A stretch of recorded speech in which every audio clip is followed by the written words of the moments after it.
Hello friends, मैं अपने YouTube channel संगम सार में आपका स्वागत और दिल से अभिनंदन करती हूँ।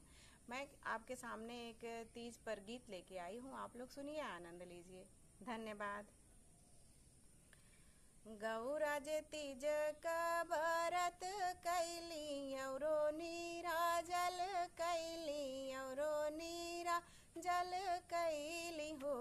हे शिव जी सुनीला रजिया हमार अरज मोरी पूरी कैल अरज मोरी पूरी कैदा हो।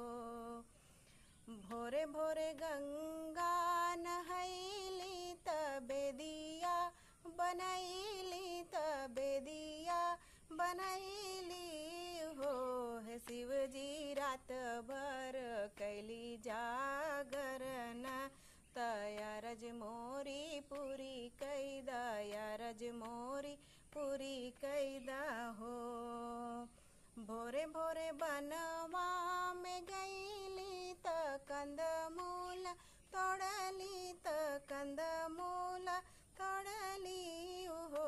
हे शिव जी निराहार कैली बरतिया अरज मोरी पूरी कैदा अरज मोरी पूरी कैदा हो।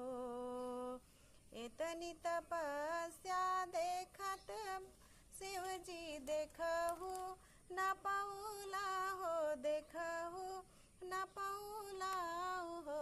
हे शिव जी गौरा जी के दिलदार सनमात गौर कय अरज सुनी गौरा के अरज सुनी हो। गौरा जे तीज का व्रत कैली औरो नीरा जल कैली औरो नीरा जल कैली हो। हे शिव जी सुनीला रजिया हमार